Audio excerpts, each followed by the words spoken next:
It's roughly 9000 BC. You're a human being. You need to move something heavy. A felled tree, a dead animal the size of a small car, a boulder you've decided needs to be somewhere else. And what do? You drag it. You grunt, you sweat, you probably pull a muscle you didn't know you had. You drag that thing across the dirt, one exhausting inch at a time. Meanwhile, somewhere in your skull, there is exactly zero thought of, what if this had circles attached to it? Nothing. Not a flicker. And here's the part that should genuinely bother you. This goes on for thousands of years. Not decades. Thousands of years. Humans figure out how to grow wheat on purpose. They figure out how to smelt copper out of rock, using fire hot enough to liquefy metal. They map the stars well enough to predict eclipses. They build calendars, cities, irrigation canals. Canals that move water uphill against gravity, through nothing but clever engineering. We invent writing, an entire symbolic system for encoding human thought onto clay. Before we invent a circle that spins on a stick, let that sit there for a second, because it should feel wrong. The wheel is, by every modern measure, embarrassingly simple. A kid can draw one. A toddler can identify one. It's quite literally the go-to symbol for basic human ingenuity. In every cartoon, every textbook, every lazy metaphor about civilization starting, don't reinvent the wheel, we say, as if the wheel were the easy part, the thing you'd never have to struggle with twice. And yet, historically, it was one of the slowest inventions, one of the latest inventions, one of the most stubbornly delayed inventions our species ever produced. Bronze tools came first, sailing ships came first, beer somehow came first. The wheel showed up almost embarrassingly late to its own party. So today we're asking the question that nobody really sits with long enough. Why did it take so long? Why did one of the most obvious seeming objects take this long to actually arrive? And once you start pulling on that thread, the answer gets a lot stranger and a lot more interesting than people back then just weren't that smart. Because they were. They built pyramids. They just didn't build wheels. Not yet. Here's the myth we all carry around. Without examining it, someone, somewhere, looked at a rolling rock and thought, transportation. Slapped two circles on an axle and boom, the wheel was born. Clean story. Wrong story. Because the oldest wheel humans have ever found wasn't attached to a cart. It wasn't moving anything at all. It was spinning in place, used by a potter shaping clay. Archaeologists found it in the Ljubljana marshes of Slovenia, dating back to roughly 3150 BC. And it's essentially a wooden disc on an axle, built to throw pottery, not to haul goods down a road. Think about that. The wheel's first job wasn't logistics, it was art. It took centuries after that, possibly another few hundred years, before anyone thought to turn that spinning disc on its side and put it under a cart. And here's where the real answer starts to take shape. Because a wheel by itself is basically useless. You need an axle that can bear weight without snapping or grinding itself to dust. You need a hole bored precisely enough that the wheel spins freely instead of locking up under load. You need lubrication, because without it, friction turns your brilliant invention into a smoking, squealing disaster within a mile. And then, even if you nail all of that, you need somewhere flat enough and clear enough to actually roll the thing. A wheel on a rocky hillside or through dense forest is a liability, not an upgrade. Dragging a sled frankly works better in that kind of terrain, so the wheel was never really one invention waiting to be discovered.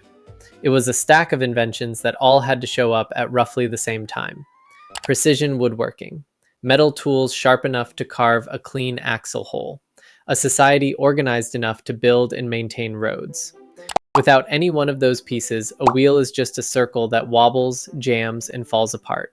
And early humans, who were not stupid, noticed that pretty quickly. That's the part the wheel is simple myth completely ignores. It wasn't that nobody thought of the circle. The circle was the easy part. The system around the circle, the part that actually made it useful, that's what took thousands of years to assemble. Now here's where the story gets genuinely strange. The wheel didn't fail to appear everywhere. It appeared, then got abandoned. In places you'd least expect. Mesoamerica gave us the Maya and Aztec. They had sophisticated calendar systems and pyramids. Mesoamerica absolutely had the wheel.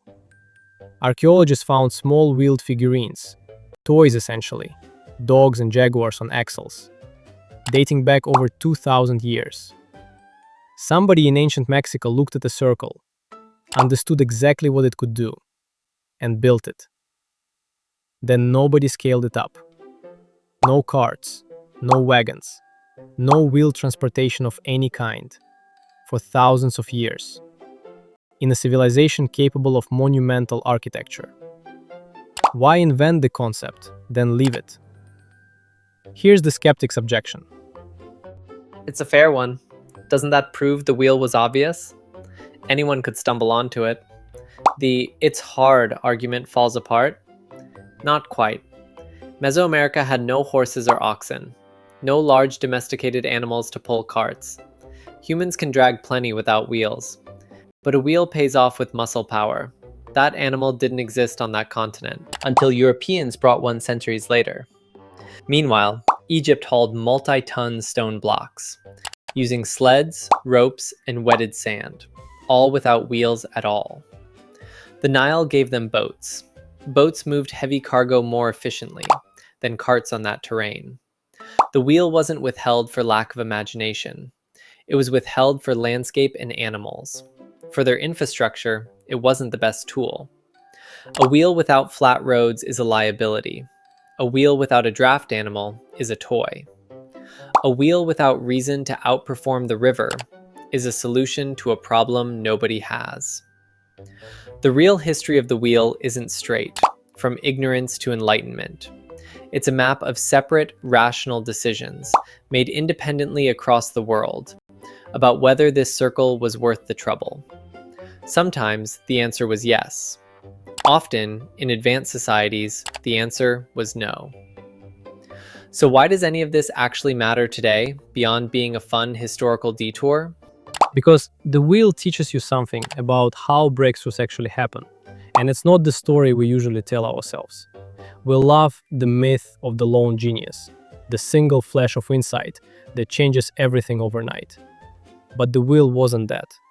It was a slow, patient stacking of separate pieces. Woodworking, metal tools, road systems, the right animal in the right place, all of which had to arrive together before the idea could actually go anywhere. The circle existed for centuries before the world was ready for it. And if you look around right now, you can see the exact same pattern playing out.